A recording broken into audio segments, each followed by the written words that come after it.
पहली उम्मतों में एक बादशाह था। खूब शानो शौकत से उसके दिन रात गुजर रहे थे। एक दिन उसकी किस्मत का सितारा चमका और वो अपनी आखिरत के बारे में गौर फिक्र करने लगा और सोचने लगा कि मैं जिन दुनियावी आसाइशों में गुम होकर अपने रब को भूल चुका हूँ, अनकरीब यह सारी नेमतें मुझसे मुनक़ते हो जाएंगी। मेरी हुकूमत व बादशाहत ने तो मुझे अपने पाक परवरदिगार की इबादत से गाफिल कर रखा है। चुनांचे वो रात की तारीकी में अपने महल से निकला और सारी रात तेजी से सफर करता रहा। जब सुबह हुई तो वो अपने मुल्क की सरहद उबूर कर चुका था।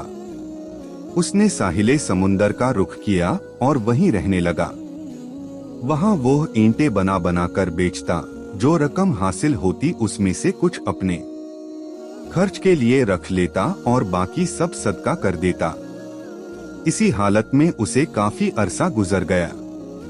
बिल आखिर उसकी खबर उस मुल्क के बादशाह को हुई तो उस बादशाह ने पैगाम भेजा, मुझसे आकर मिलो, लेकिन उसने इनकार कर दिया और बादशाह के पास न गया।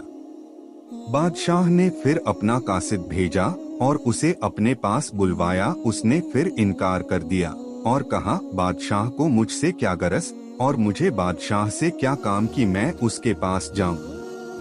जब बादशाह को यह बताया गया तो वो खुद घोड़े पर सवार होकर साहिले समुंदर पर आया। जब उस नेक शख्स ने देखा कि बादशाह मेरी तरफ आ रहा है तो उसने एक तरफ दौड़ लगा दी। बादशाह ने जब उसे भागते देखा तो वो भी उसके पीछे पीछे भागने लगा, लेकिन वो बादशाह की नजरों से उझल हो गया। जब बादशाह उसे न ढूंढ सका तो बुलंद आवाज से कहा, ऐ अल्लाह के बंदे, मैं तुझसे कुछ भी नहीं कहूँगा, तू मुझसे खौफजदा न हो, मैं तुझसे मुलाकात करना चाहता हूँ। जब उस नेक शख्स ने यह सुना तो वो बादशाह के सामने आ गया। बादशाह ने उससे कहा, अल्लाह तुझे बरकते अता फरमाए, तू कौन है और कहां से आया है? उसने अपना नाम बताया और कहा, मैं फुला मुल्क का बादशाह था।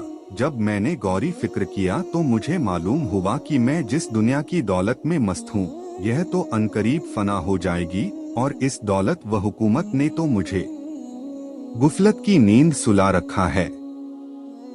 वो है ऐशो इशरत का कोई महल भी, बस अब अपने इस जहल से तू निकल भी।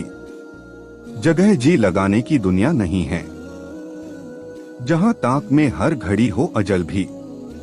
यह जीने का अंदाज अपना बदल भी, यह इब्बत की जा है, तमाशा नहीं है। चुनांचे मैंने अपने तमाम साबिका गुनाहों से तौबा की और तमाम दुनियावी आसाइशों को छोड़कर दुनिया से अलग थलग अपने रब की इबादत शुरू कर दी। अल्लाह मेरी इस काविश को अपनी बारगाह में कबूल व मंजूर फरमाए। जब बादशाह ने यह सुना तो कहने लगा, मेरे भाई, जो कुछ तूने किया मैं तो तुझसे ज्यादा इसका हकदार हूँ। यह कहते हुए वो घोड़े से उतरा और उसे वहीं छोड़ कर उस नेक शख्स के साथ चल दिया। चुनांचे वो दोनों बादशाह एक साथ रहने लगे और अब वो हर वक्त अपने रब की इबादत में और उन्होंने दुआ की, ऐ हमारे परवरदिगार, हमें एक साथ मौत देना। चुनांचे उन दोनों का एक ही दिन इंतकाल हुआ और उनकी कब्रें भी एक साथ ही बनाई गई।